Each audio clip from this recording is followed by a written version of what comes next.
And welcome to Sasquatch Odyssey, folks. Thank you guys so much for being here tonight. We've got a great show planned for you. I've got a guest coming up here shortly, Dave. And Dave has had quite the interesting encounters with Sasquatch out on his property in Missouri.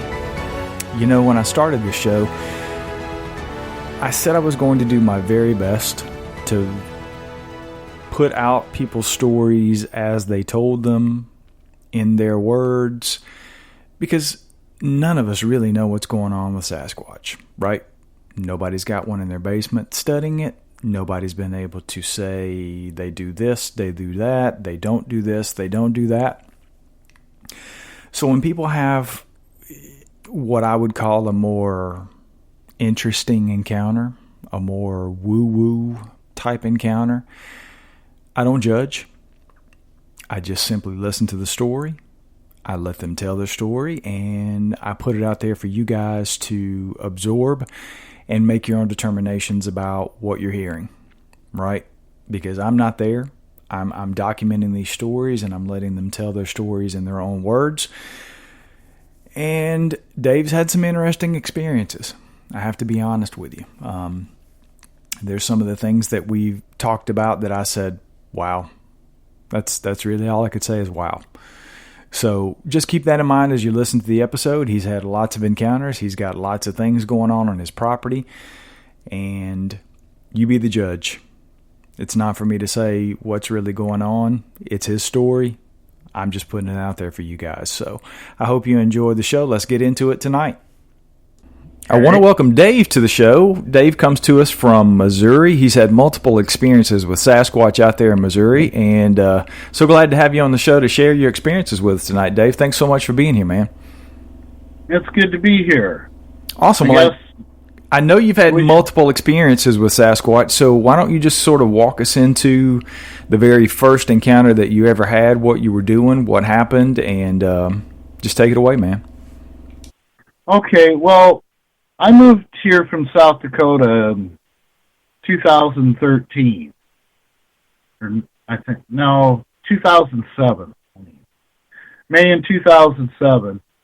And there'd been some different oddball things happening that you couldn't really explain. And it's like, my God, the coyote howling was unreal at night. And anyway, my first encounter was April 2nd of 2012, and the previous day I had been out in this stand of trees cutting down a whole bunch of these dead ones that I didn't have to split and cutting them up for firewood. I figured instead of just let it rot, I just, save a little on the heat bill. Anyway, the following, I went out to pick up what I had cut the day before. And the way my property is, I live on 10 acres, and it's kind of, the hill is like a finger of land, and the house and the barn are on that. And I was in my pickup, of course, to go pick up the wood. And I went around the barn, and then kind of on the top of the hill at the far end, I kind of made like a cul-de-sac where you could turn around. Because, anyway, as I'm doing that, I get up there, and right by the edge of the forest, I see a dark figure standing there. And I'm like, no way. No effing way. And as I started to do my little turnaround, I kind of had to look away for a second because I've got a few trees growing here I need to destroy. These locust trees, and they got these horrific thorns that'll give you a flat tire if you run one over. So I avoided missing that. I looked back, and it was gone. Now, from my perspective of in the truck with the dirty windshield and everything, it appeared to be about man-sized, and kind of, I guess the best way I would describe it is it was a dark figure standing there, kind of like if you take one of those silhouette pistol targets of a person and take all the numbers and lines out of it. It was about that color and everything. It was just dark. Now, I didn't see any facial features, so its back may have been towards me. And when, I turned back and it was gone. Well, the place I had to park to grab my wood was only about 100 feet away. So I'm here to tell you what. I looked over my shoulder a lot as I'm gathering up this wood. It was just like crazy. So I only grabbed about half of what I was going to and called it good enough. Now, 2 days later, I went back and went to where the figure was standing and realized that the way the hill sloped there, that it was a little taller than what I had first thought it to be. I thought it was about 6 foot tall like a man, but no, this had been 8 feet tall. And I'm hoping it was an adult female because it didn't have the huge burly wide shoulders. So I went and I looked for tracks, but in a hardwood forest with all the leaf litter, there wasn't nothing to find. If there had been something, you got to find them when they're fresh, because it's like, kind of imagine stepping on a sponge and then putting the sponge in slow motion. That's what the forest floor does. And so I thought, well, okay, now what do I do? So I reported it. I called the sheriff's department and said, who do I report this to? Like the conservation officer. I talked to him, and he was quite a disappointment. He said, well, they're not a protected species, so if you see it again, just shoot it in the face. I said, what's wrong with you? I said, it didn't threaten me. It wasn't doing nothing. It was just there. And so I did some calling around, and I hooked up with the Sasquatch Research Organization. They're out of around Minneapolis. And I talked to them about it and made a report and whatnot. And they sent some guy to do an investigation for them because he was out of Kansas City, so it was closer. I'm not going to even give the guy, I'm not going to mention his name, but it didn't turn out real well, and the guy cyber-stalked me for a couple years, making profiles just to troll me. Anyhow, after that, it was probably about a week later, after dark, I let my dogs out, and Boomer the coonhound jumped the fence. And this was about, I'm figuring probably about midnight, so Rascal and I came in the house, and pretty soon there was Boomer at the front door, ready to come in. I let him in. He stunk. And he had a smell to him, and it was from a Bigfoot petting him.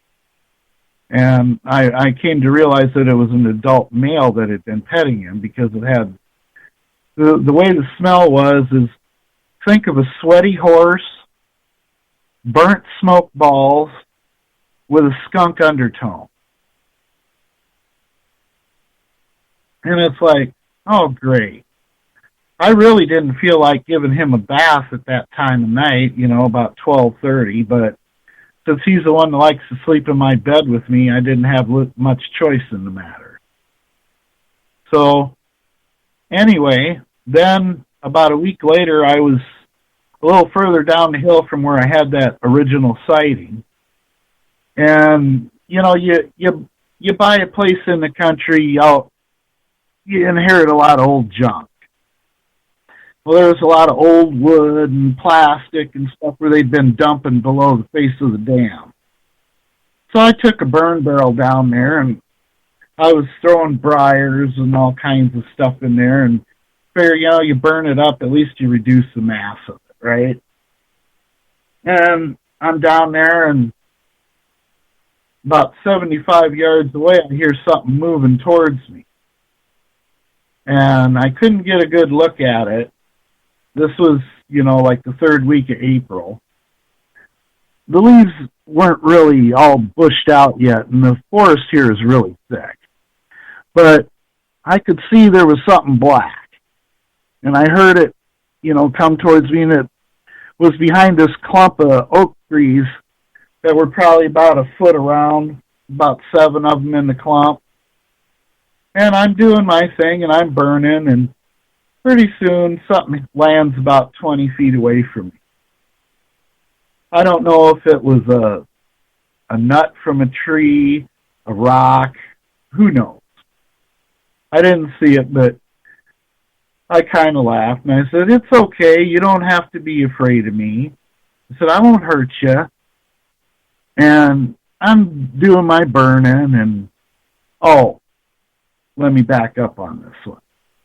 I was down there burning, and I heard from the west, up the hill, 6 wood knocks right in a row. 1, 2, 3, 4, 5, 6. And then it moved towards me. Okay, so we'll continue. And I'm burning, and pretty soon I hear something else come, and it goes like a rock, and it hit a piece of tin. It goes ting. I said, "Well, come on out. I'm not going to hurt you. Come say hi." And, it was just kind of there, and everything was all good. And then kind of from the north and to the east, I heard it about sound like a blind elephant walking along the creek. I thought, one of these things, okay. But now there's the second one. So when you were down there doing the burning, and you mentioned something was like either a rock or something fell out of a tree, do you think they were? No, it was thrown. You think it was thrown? Okay. Because there was something about 75 feet away hiding behind this big clump, and it was black. And the last time I checked, I don't think bears throw anything. Exactly. And we don't have any bears around here, so... And the hillbillies shoot all the mountain lions, so what else could it be?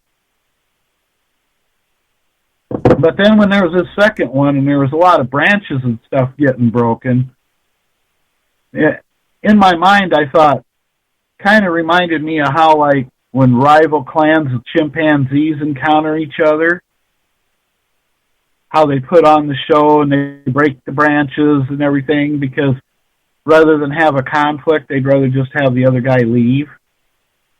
The other bunch of them go. And, it wasn't one of my more braver moments. But I thought, well, you know what? If there's 2 of them, this might be a good time to just say, it's time to go up to the house and get a nice cool drink. This had been about 3 in the afternoon. And then, about a week later, I had what was not such a pleasant encounter. It was probably about 10 o'clock at night, and I was out on the front porch, which is open along the whole front of the house, and I could smell one, so he was pretty damn close. And I walked over to the end of the porch, and I said, I tried talking to him, and it's like, can we live in peace? I said, I don't want to hurt you, and I don't want you to hurt me. I just want to be able to get along. And he blasted me hard with infrasound.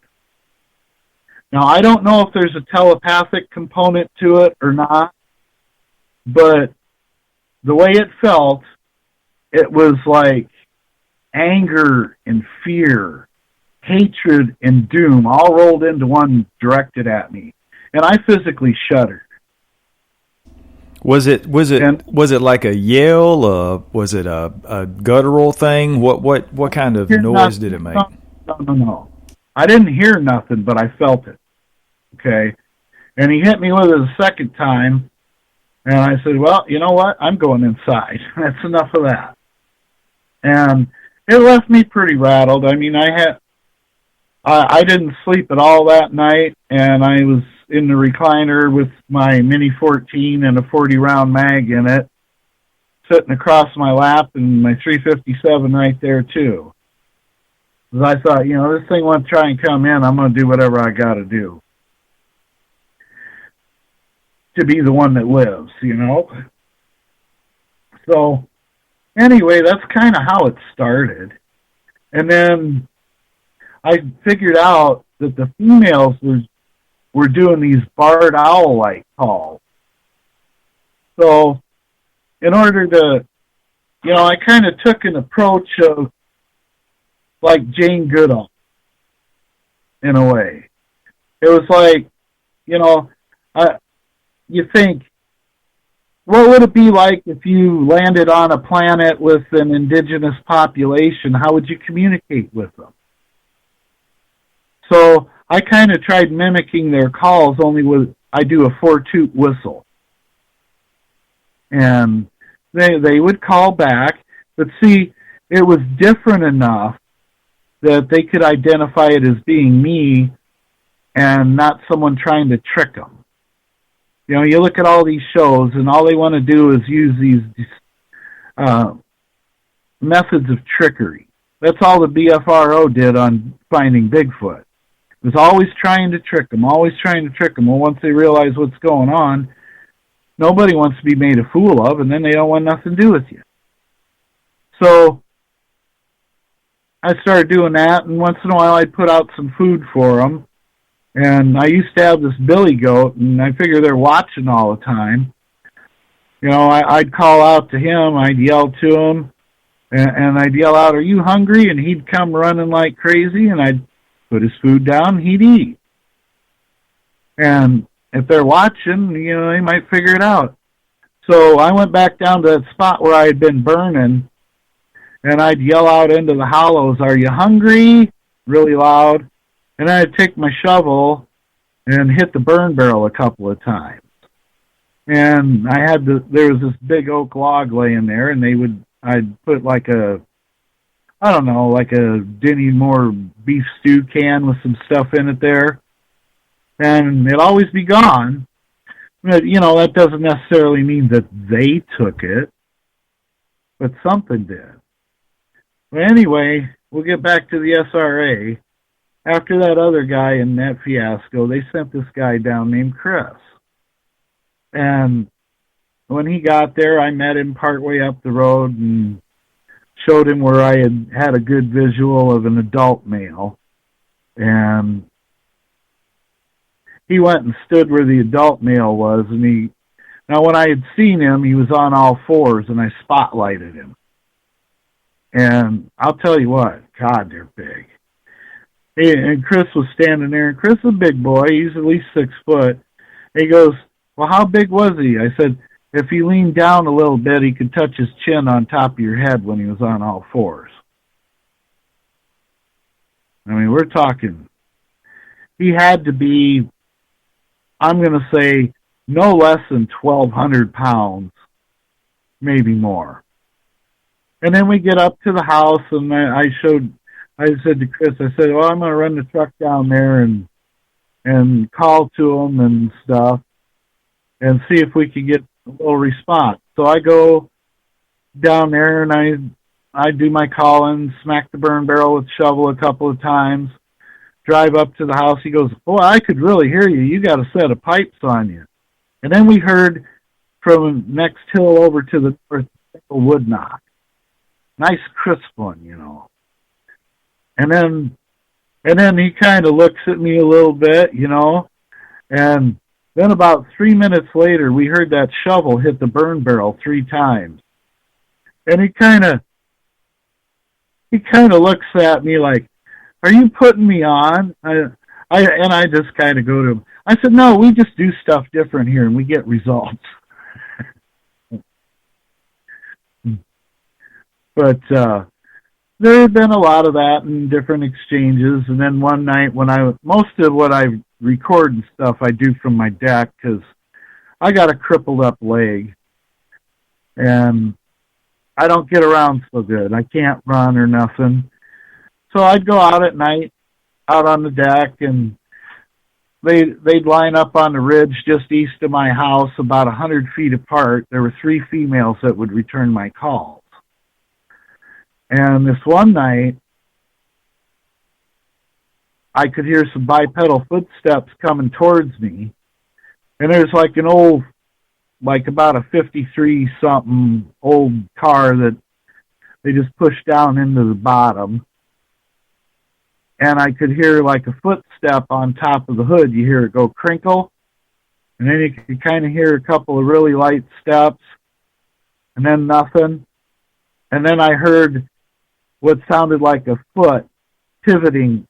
You know, like when you do a 90-degree turn, the gravel makes that pivot sound. Sure. Yeah, I heard that. And then, see, the house blocks out the yard light on that side, so you're pretty much in the dark. But I caught a glimpse of him, and he was pretty broad across the shoulders, about 6 feet tall, and he was standing there in my driveway. And I'll tell you what, that's enough to get your heart, because he's only 15 feet away. And it's like, oh, God, now what do I do?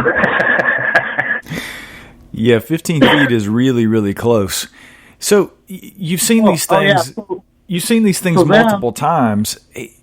Have you gotten a good look at the face? I know a couple of the sightings have been sort of silhouetted and whatnot, but have you got a good look at them in the face enough to sort of give the audience an idea and detail what you saw, facial features and that kind of thing? Yeah. Well, let me finish my story and then I'll get into it, because sure. I've been at arm's length from them. So. Okay. Anyhow, I'm like, all I can hear is my heartbeat in my ears, you know, because it's pretty intense, and we're kind of new at getting used to each other. And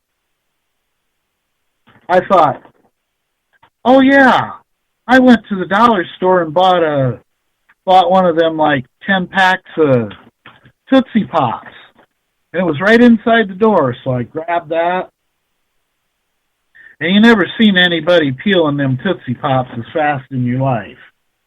And I'm peeling them, and I'm chucking them over the fence to him, and I heard a couple of them go thud when they hit him. So I threw the whole bunch of them, and then I called Richard, who'd been kind of mentoring me, and I said, Richard, I got one right here. He's like 15 feet away. What do I do? He goes, well, sit down and see if he comes to you. And I went, you know, and I was out of Tootsie Pops, so I sat down. And then my stupid phone was one of them, you know, straight talk Walmart phones, drops the call. So poor old Richard probably thinks I got. Well, he got a mouthful of Tootsie Pops, and he went back to Mom and the other girls. And I called Richard back, you know, and I said, no, I didn't get got. And this stupid phone dropped the call. I said, he went back the way he came. But now, as far as what they look like, in the face, they are very, very, very similar to the Patterson-Gimlin one. The Patty. They're black. They've got gray skin, green glowing eyes, if you see them at night. But the facial features are very much like the Patty. So are they very similarly built as well, or we were just talking the face is very similar to Patty? Well, I'm talking the face, but now here, they're really shaggy. And they got a good thick gob of hair on their head, where it's kind of reminds you of being like a string mop, kind of stringy like that. And they cut their bangs. Now, what they use to cut their bangs, who knows? Could be a piece of broken glass would work for that. But their bangs are cut. And like I said, they're very shaggy. And like the males, they got hair going down. The hair kind of goes down their back like a mane, down to a point where it's thicker. Stops, you know, about a little bit below the shoulder blades. And yeah, the males are extremely wide. Now, if you see a female that's about 5 foot tall, she'd look like a kid, but with wide shoulders. You know, they're kind of scrawny at that age. I got you. And you've said several times that you could tell the different vocalizations were female and obviously male. Just for the audience, I got to ask: Are you know that? Are you assuming that, or you've actually gotten close enough to see the genitalia to know the difference in the two? Well, I know which ones are the females, and I know which ones are the males, because the adult males, they travel with coyotes. They've got them domesticated. And each one will have like 5 coyotes. And they're a lot more lower voice, and they howl like a werewolf and get the coyotes going. Now, the reason the females use the owl calls is because the adolescent males act as guards over them. And in a thick forest, that way it'll let the guards position themselves to watch over the females. And it also lets them know who's who and where without a direct line of sight. Because each one does a little bit different call. Now, owls are a solitary hunter. If they got a nest, one's going to be on the nest, the other one's going to what? Be out hunting. You're not going to have 3 of them together. And they're also very territorial. So if you got 3 and they ain't fighting, you might want to think they could be the hairy variety. I got you. And because they don't travel like, gorillas, they'll travel all right together. Not the Bigfoots. You'll have a mother and her dependent child, but then they're going to be at least 100 feet apart. And then the males are spread, the juvenile males are spread further out than that, so they can kind of act as guards over them. Because that's their job. How many of these things do you think you have around your property there? Pretty close to 20. There's 6 adult males. There's 4 juvenile males. There's 5 breeding age females. And some little ones, I would imagine. Interesting. So, are those the only encounters you've had? Have you gotten even closer to these things? I mean, this has clearly been going on for quite a while. So, what else has happened out there? Well, here's a good story. My boy Ralph and I, we went grocery shopping, and we heard them. And when we come back, I get out of my truck, and I could hear one right there. It kind of startled me a little bit. And he was carrying in groceries, and I kind of was helping a little, and I made a sandwich because she was over by these hickory trees, and for those that don't know, a hickory tree's got leaves like a rubber tree plant, so it's kind of hard to see through. And anyway, I was out there, and I had been exchanging calls with her for about 20 minutes. I mean, they watch over my house when I'm gone. And I wanted to coax her out from cover to get a better look at her. Because, you could see like maybe one eye and part of the face.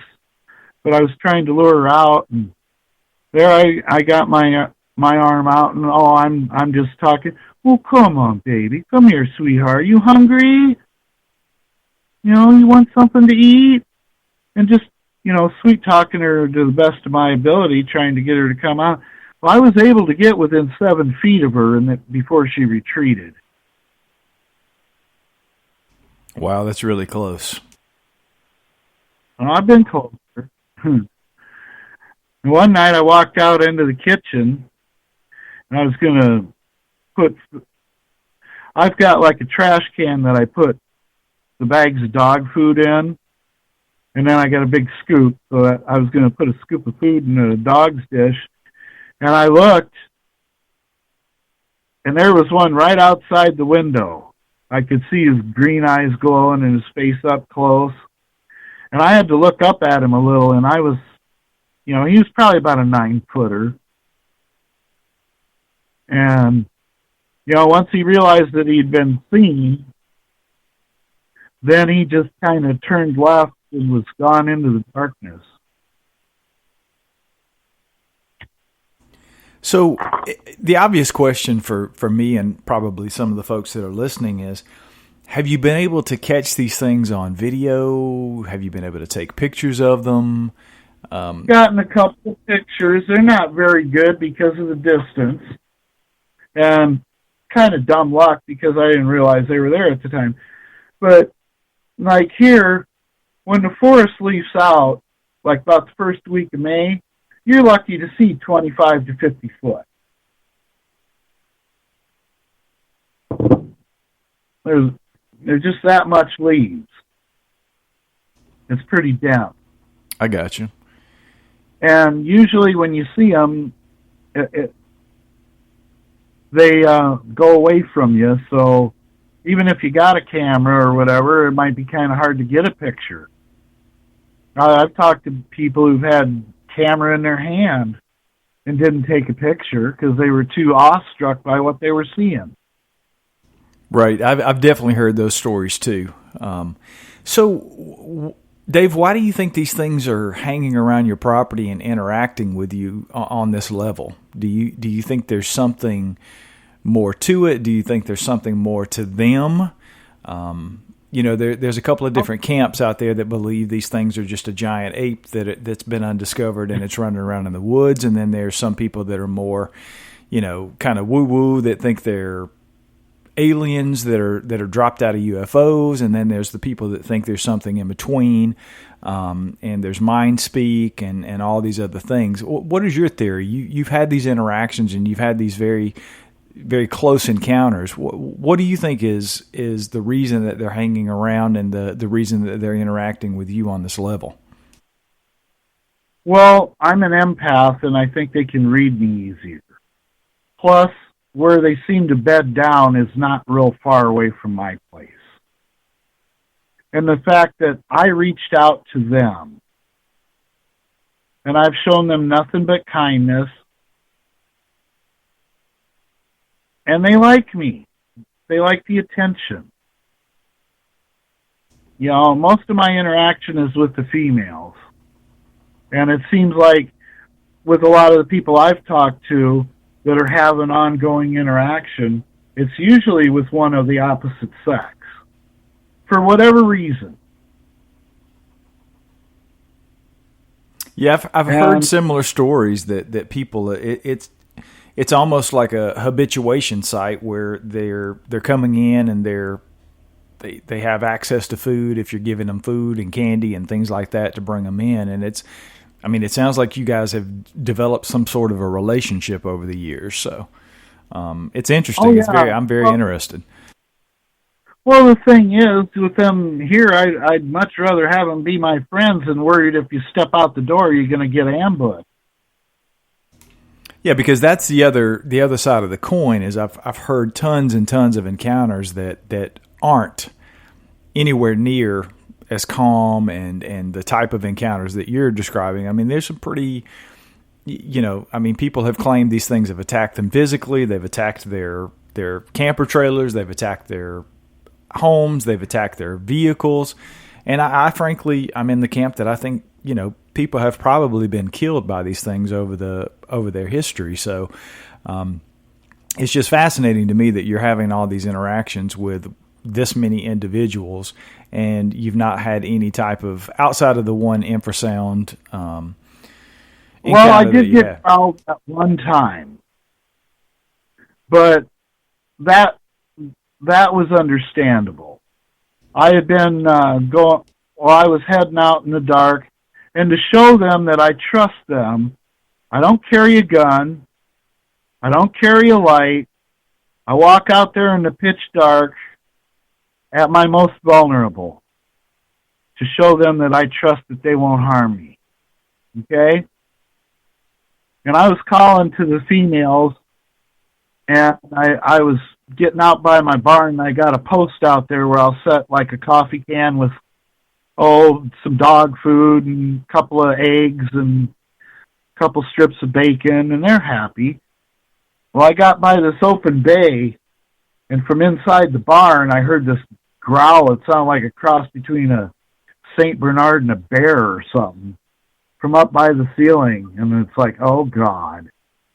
if you ever had one of them oh shit moments, this was it.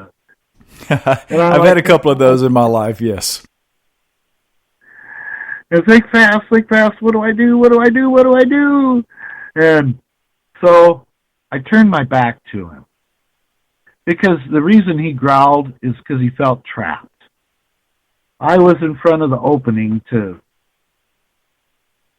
the barn there, and he felt a little bit trapped. That's why he growled. So I just turned my back to him, went on about my business, yelling to the other ones, and put the food out and turned around and started heading towards the house. Well, I'll admit, along that side of the barn, I walked a little faster than normal. I quickened my pace, but after that, it was all fine. And, not a big deal. Now, my sons had some pretty funny encounters. They like to pick him off with pebbles. They've never hit me with them, though. But they've picked him off. And like when he first come to live with me for a while, he was out doing something he was doing something that I wish he wouldn't have done. He was dragging all kinds of metal crap out of the burn pile, wanting to recycle it. And it's like, no, you don't make a big mess. Leave all that crap where it was. But apparently, there was one that threw a piece of, it looked like a drop of aluminum, like aluminum that had been burned and got hot, about as big around as a quarter and probably 3 times as thick. And he thought I did it. So he comes in and sees me sitting at the computer. He goes, no, man can't move that fast. And he showed it to me. He still got it. He kept that, but it picked him off. Then there was another time I got my truck stuck, even with the 4-wheel drive, because all the treads got filled up with mud, and we were just having a heck of a time. He goes, oh, just go to the house, I'll dig it out a little bit, and I'll be up shortly. So he's got my shovel, and he's digging out behind the tire, so figures if I can get a decent run at it and get, some forward motion to be able to get out of it, not too big a deal. So he's doing it. He's been over digging, and I guess from out of the woods there was this spring. The old-time box springs for a bed, how they'd have those tight-wound springs about as big around as your finger? Oh, yeah. Mm-hmm. Okay. Well, one of them comes sailing out of the woods and picked him off right in the crack of the butt. And he goes, ow! And he heard a giggle come from the woods. Now, he's not as brave as I am, and they like to mess with him. Definitely sounds like they've got a sense of humor. So yeah, you've had all these experiences out there, Dave, and you've had these very close encounters, and you've had an opportunity to think about this, obviously, for quite a while. What do you think these things are, in your opinion? They're people. They're just different. When people talk about what they are and want to call them an ape, it's like, well, you obviously haven't had enough experience around them to understand. I mean, the pure complexity of just the way they move around and everything, they're highly intelligent. Highly. And that's why we haven't caught one.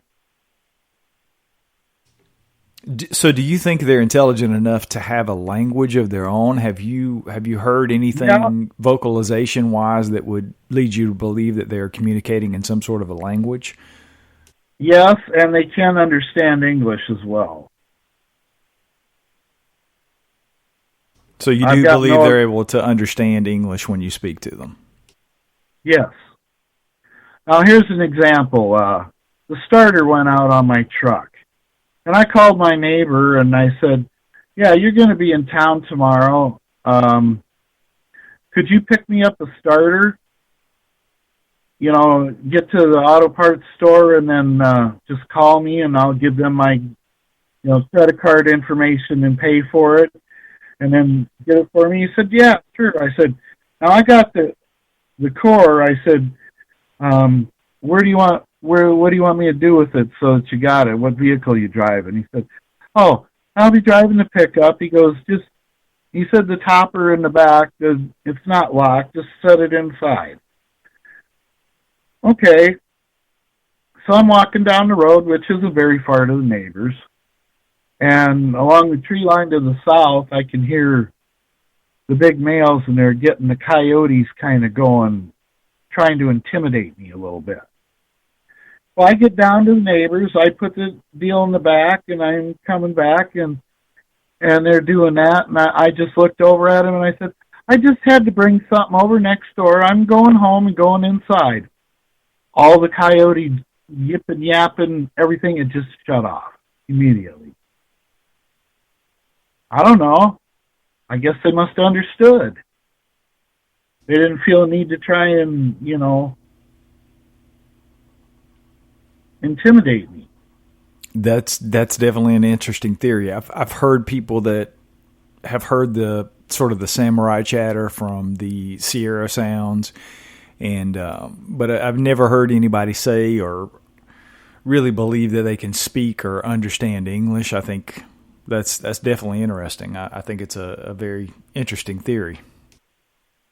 Well, my boy used to catch him peeking in the window when he was watching TV. They were watching TV too, so I could see where they could pick it up off of that. I got you.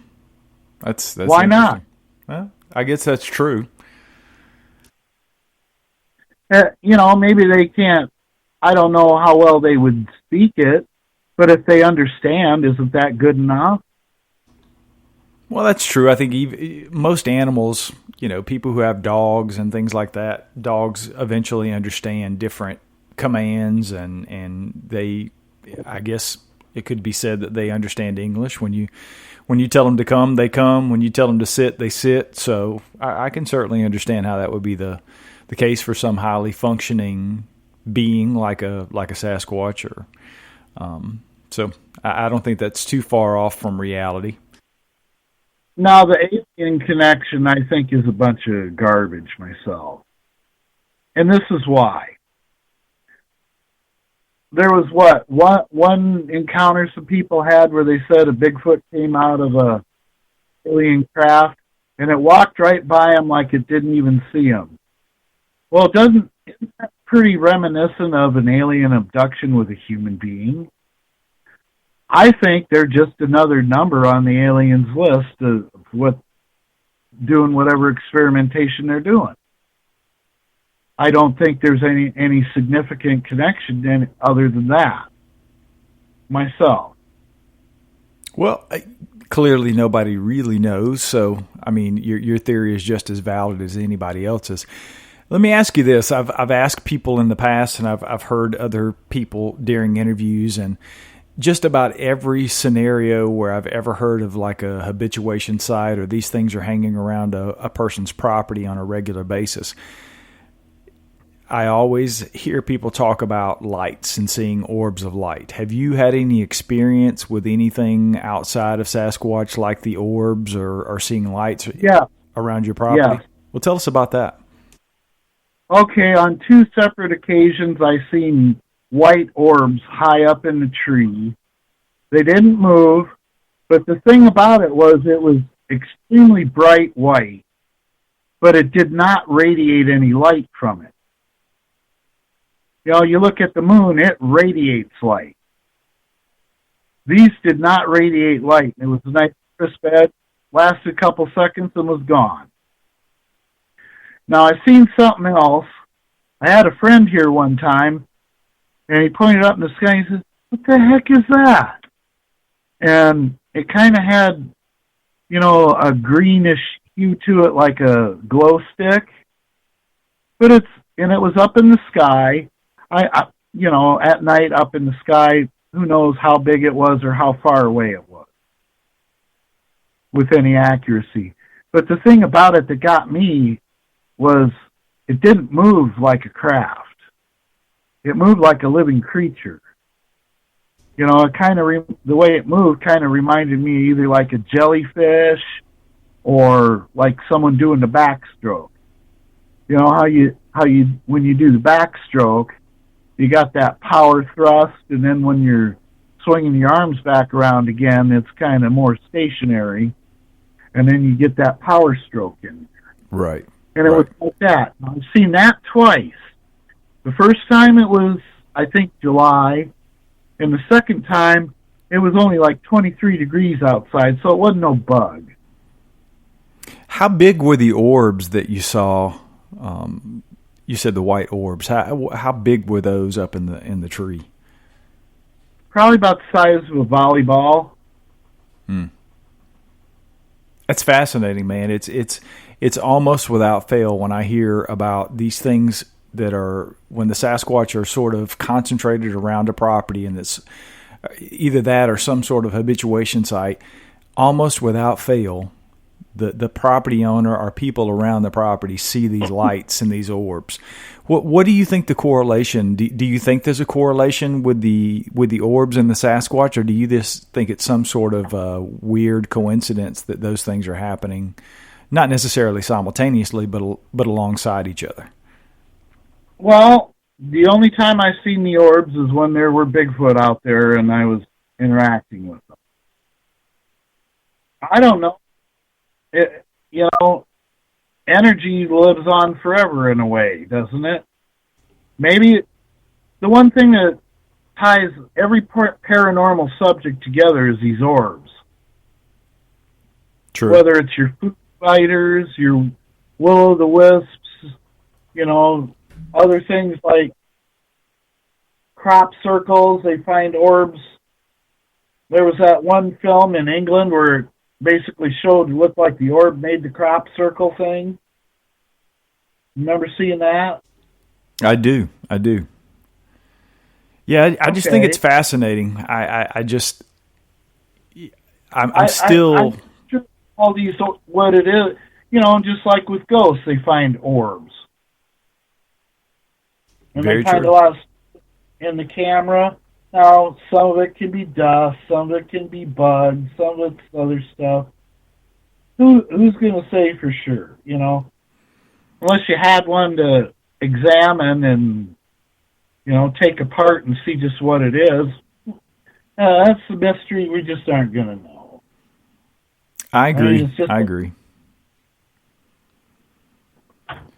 Well, some absolutely just fascinating encounters, man. I very, very interesting stuff. Like I said, I've never heard those types of encounters that have gone on for such a long time on a property with one person and a group of these things. So I can't thank you enough for coming on the show and sharing them with us, man. Oh, well, I could do this for hours. Well, we'll definitely have to try to schedule a part 2 and have you back for sure. Because you haven't heard the best of the stories. Well, we've got time. Go ahead and tell me the best of the stories. All right. My old buddy Mike from Pennsylvania came for a visit. We hadn't seen each other in a long time.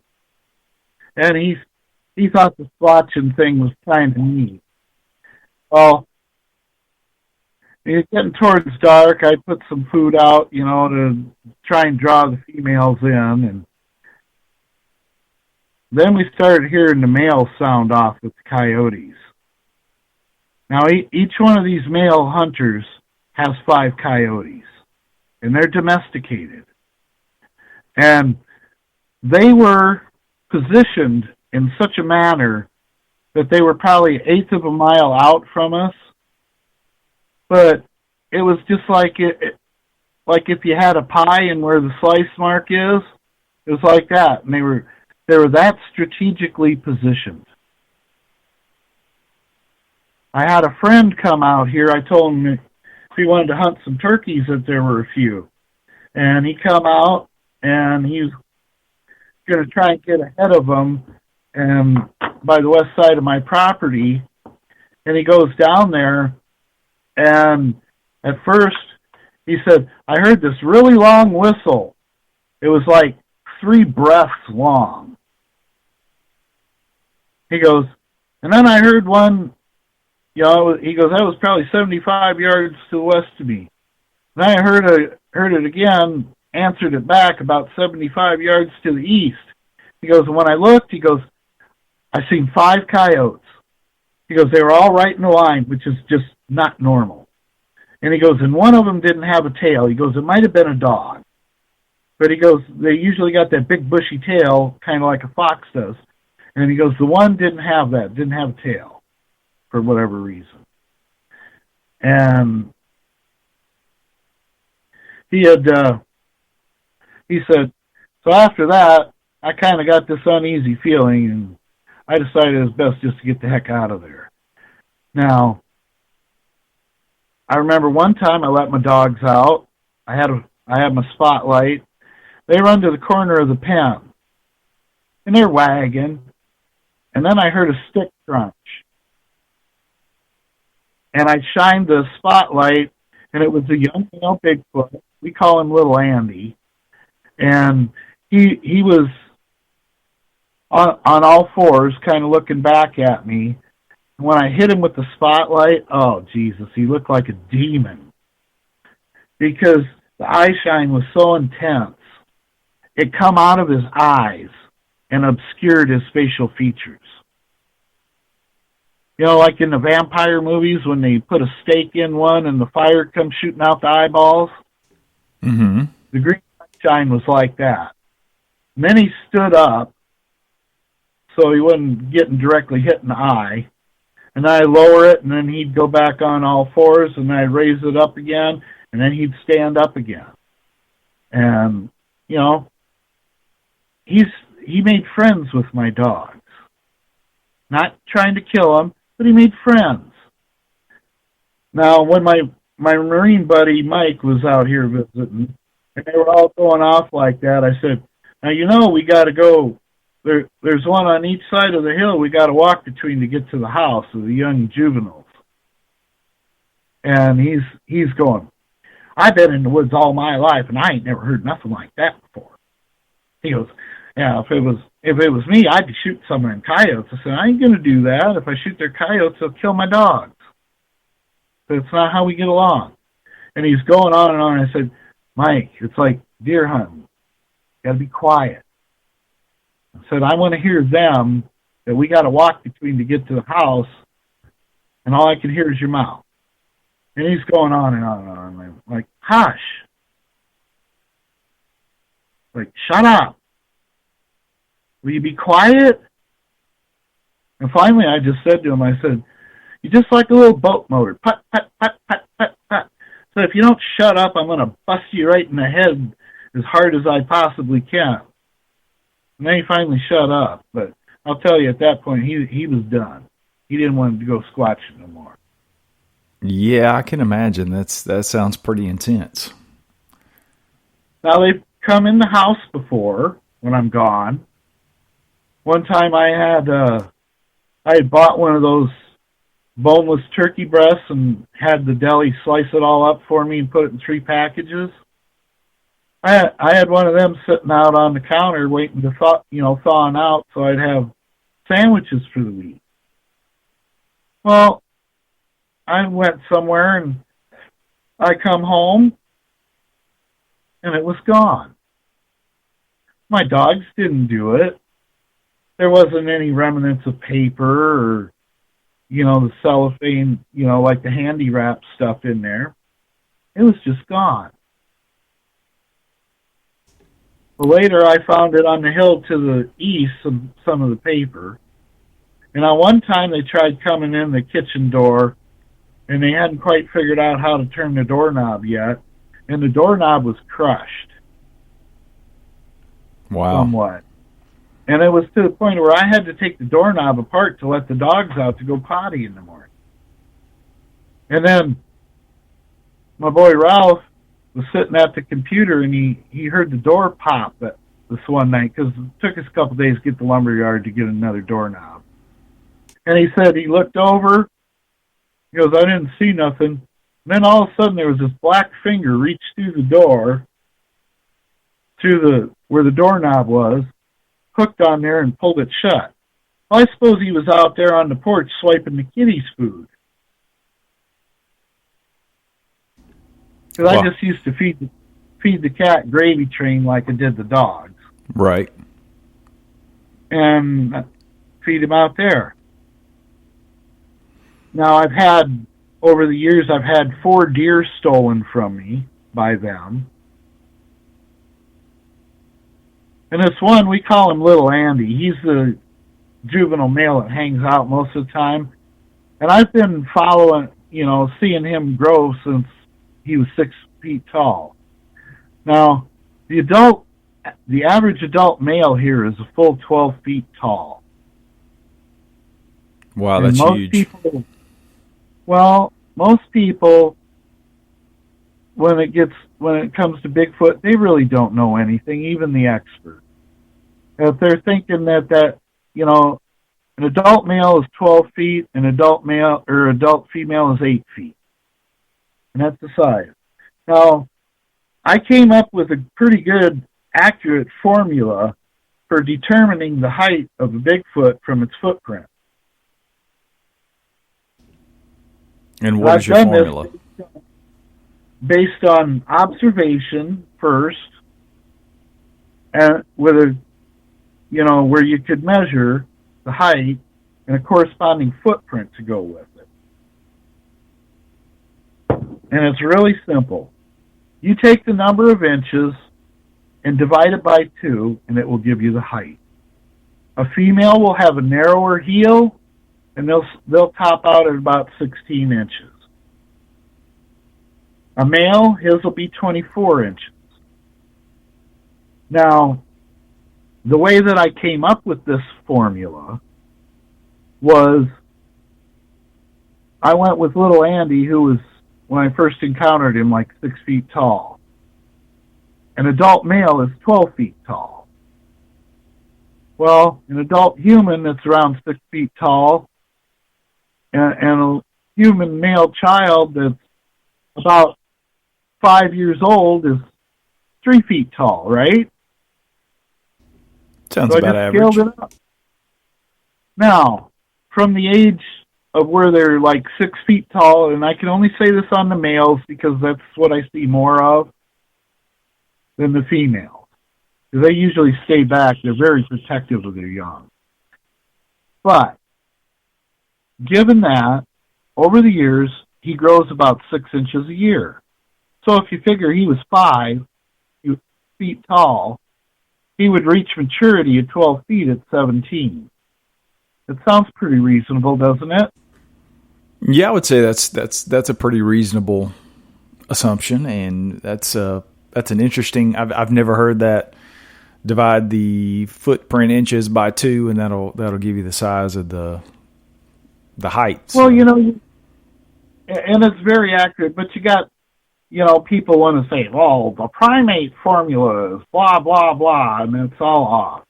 Because most of your primates don't have a foot like ours. Most of your primates are tree dwellers, at least to some extent. They've got more like 4 hands rather than 2 hands and 2 feet. Exactly. So that's why they don't fall into that quote, quote, primate formula. Well, you've definitely got some interesting things going on there, and you've got some interesting theories, Dave. Like I said, man, I really appreciate you. We'll have to have you back for a round 2. Keep me posted of anything else that happens out there. I'd love to any of your audio or any of the pictures or video that you have. If you'd send it to me, I'd love to throw it up on the side under this episode. So, like I said, man, I appreciate you very much for coming on the show, and you have to keep us updated. Like I said, anything else that happens, just give me a shout, and we may have you back on for a round 2. Now, have I sent you the pictures that I took that have them in it? No, I haven't seen any pictures. Okay, because I only got 2 that made the cut. Okay. Now, one might have them doing the cloaking thing, but there's a child that isn't. But there's something else above it that looks to me like an adult with a child on its shoulder reaching into the adult's mouth. And like us, they probably ain't got a lot of teeth when they're little. They got to come in, right? Right. So that I can see where an adult would have to chew the food first, and then the baby reaches in the adult's mouth to get food to eat. Yeah, that'd be awesome. Whatever you have, send it to me, and I'll definitely throw it up on the side under the episode for sure. Oh, I've got some pretty good stuff. Some of them are a little longer. I got this one where I got a lot of whoops in it. First is me interacting with some of the females, and then there's like a couple minutes with more whoops than I've ever heard in my life.